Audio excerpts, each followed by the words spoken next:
ಅಡ್ಗೆಯವ್ರು ಮಾಡಿರೋದು. ಅವ್ರ ಊರಿನ ವಿಶೇಷ ಅಡ್ಗೆ ಅಂತೆ. ತಗೋ ತಿನ್ನು. ಬೇಡ, ನೀನೇ ತಿನ್ನು. ತಿನ್ನು ಬಂಗಾರಿ, ನನಗೋಸ್ಕರ. ಬೇಡ ನನಗೆ.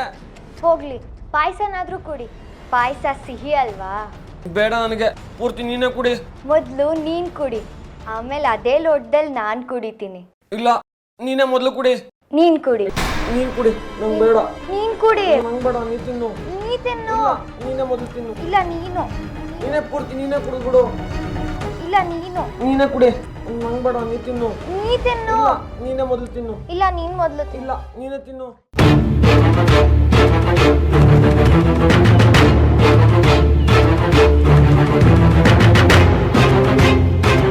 ಜಾಜಿ, ಅಂತೂ ಇಂತೂ ನಾನು ಬೋಂಡಾ ಪಾಯಸ ಎಲ್ರಿಗೂ ಹಂಚ್ಬಿಟ್ಟೆ, ಯಾರನ್ನೂ ತಪ್ಪಿಸ್ಲಿಲ್ಲ. ನೋಡ್ಬೇಕಿತ್ತು ಹೇಗೆ ತಿಂದ್ರು ಕುಡಿದ್ರು ಗೊತ್ತಾ, ನಾ ಮುಂದು ತಾ ಮುಂದು, ನನಗೊಂದು ಇನ್ನೊಂದು ಅಂತ. ಇನ್ನು ಅರ್ಧ ಗಂಟೆ ಕೆಲಸ ಮಾಡಕ್ಕೆ ಶುರು ಮಾಡುತ್ತೆ. ನಾನು ಬೋಂಡಕ್ಕೆ ಹಾಕಿರೋ ಸೊಪ್ಪು, ಪಾಯಸಕ್ಕೆ ಹಾಕಿರೋ ಚೂರ್ಣ ಪವಾಡ ಪವಾಡ ಮಾಡಿಬಿಡುತ್ತೆ.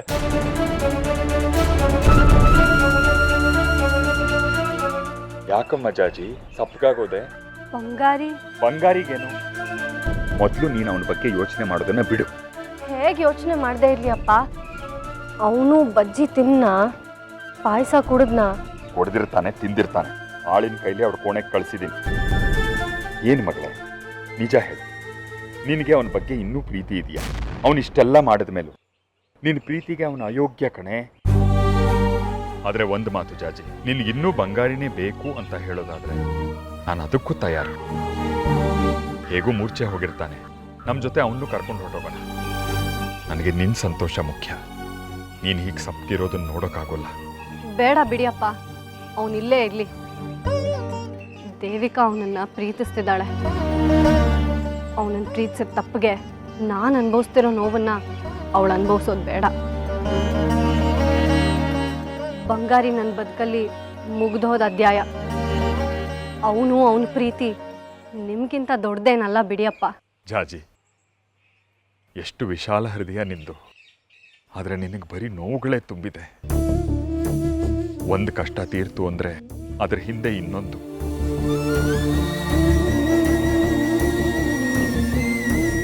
ಅಪ್ಪ, ಹೇಗಿದ್ರೂ ಹೋಗ್ತಿದ್ದೀವಿ.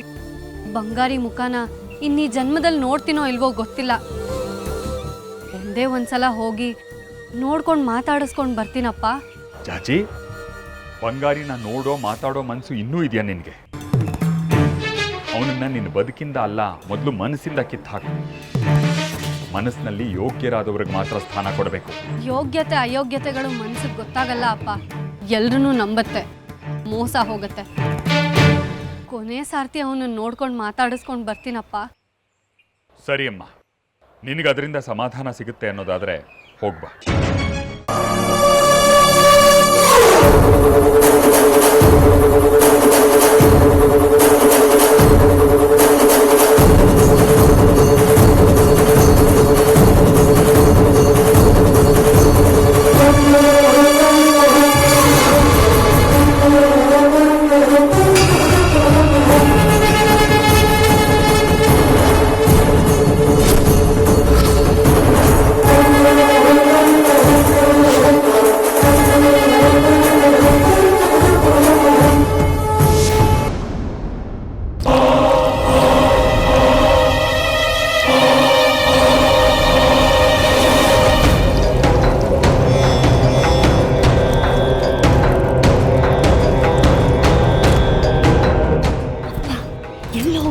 ನಾನು ನಿಮ್ಮನ್ನೇ ಹುಡುಕ್ತಿದ್ದೆ.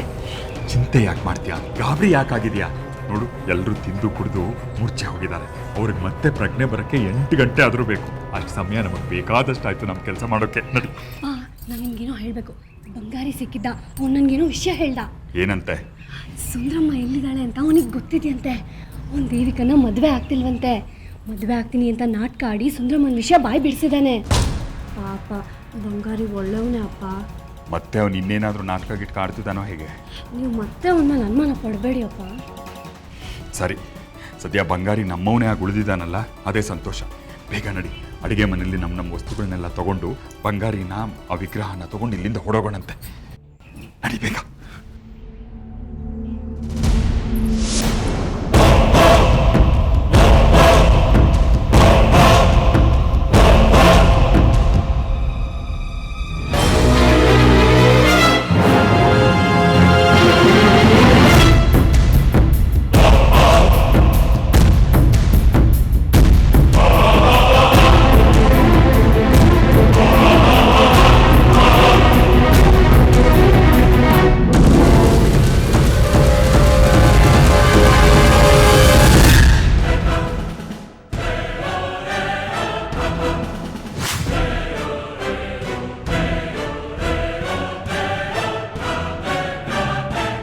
ಹೇಗಿದೆ ನನ್ನ ಪ್ರಯೋಗ ವಿರೂಪಾಕ್ಷ?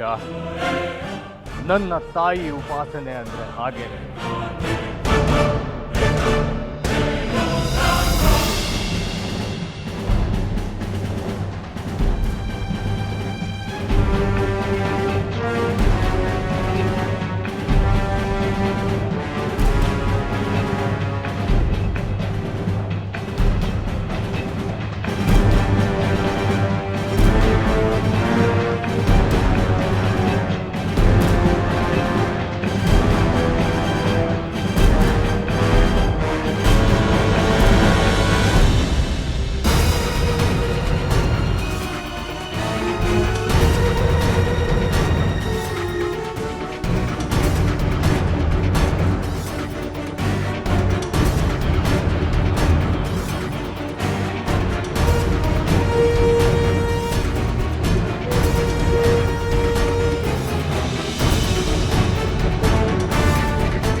ಇದು ಬಂಗಾರಿ ಅಲ್ವಾ?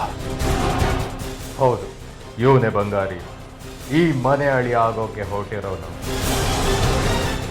ನನ್ನ ಮಂತ್ರ ಶಕ್ತಿಗೆ ಮೂರ್ಛೆ ಹೋಗಿದ್ದಾನೆ. ಸಾಕು ಸರ್, ಸುಮ್ಮನೆ ಕತೆ ಹೇಳ್ತಾ ಇರ್ಬೇಡ. ನಿನ್ ತಾಯಿ ತೋರಿಸಿದ ವಿಗ್ರಹ ಇರೋ ಜಾಗ ಇದೇನೆ? ಹೌದು, ನನ್ನ ತಾಯಿ ತೋರಿಸಿದ ಜಾಗ ಇದೇನೆ. ಮಣಿಕಂಠ, ಆ ಮೂಲೆಯಲ್ಲಿ ಹುಡುಕು.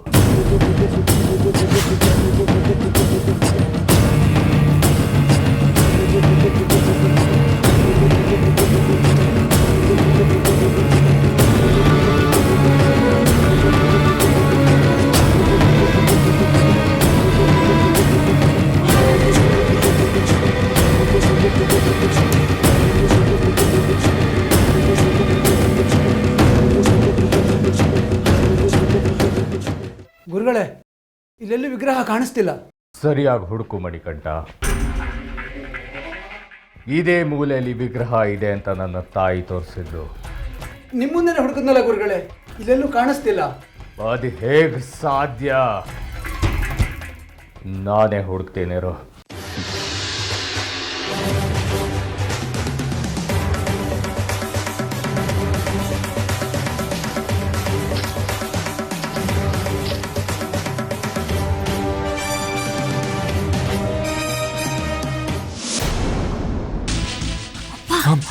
ಎಲ್ಲ ಜೋಡಿಸ್ಕೊಂಡಾಯ್ತಾ?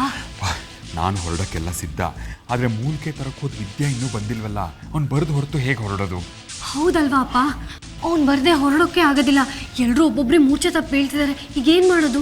ನಾವು ಹೊರಡೋದಿರಲಿ, ಆ ದೇವಿಕನ್ನ ಎಚ್ಚರಪಡಿಸಿ ಆ ವಿಗ್ರಹ ಎಲ್ಲಿದೆ ಅಂತ ತಿಳ್ಕೊಬೇಕಲ್ಲ. ಅಯ್ಯೋ ಅಪ್ಪ, ಸುಂದ್ರಮ್ಮ ಎಲ್ಲಿದ್ದಾಳೆ ಅಂತ ಬಂಗಾರಿಗೆ ಗೊತ್ತಿದೆಯಲ್ಲ. ಹೌದಾ? ಅದಕ್ಕೆ ದೇವಿಕನ್ನ ಎಚ್ಚರಿಸೋದು ಬೇಡ, ಬಂಗಾರಿ ನೋಡಿದ್ರೆ ಸಾಕು. ನಿನ್ನ ಮಾತನ್ನು ನಂಬಿ ನಾನು ಅಲ್ಲಿಗೆ ಹೋದೆ. ಆದ್ರೂ ಯಾಕೆ ಹೀಗಾಯ್ತು? ನಾವೆಷ್ಟೇ ಪ್ರಯತ್ನ ಪಟ್ಟರು ನಮಗೆ ವಿಗ್ರಹ ಸಿಗ್ತಾ ಇಲ್ಲ ಅಂದ್ರೆ ಅಮ್ಮನವ್ರ ಸಂಕಲ್ಪ ಬೇರೆ ಇದೆ ಜಾಜಿ. ಕೈಗೆ ಬಂದು ತುತ್ತು ಬಾಯಿಗೆ ಬರ್ತಿಲ್ಲ ಅಂದ್ರೆ ಅದು ಅಮ್ಮನವ್ರ ಸಂಕಲ್ಪ ಅಲ್ಲದೆ ಮತ್ತಿನ್ನೇನು ಜಾಜಿ.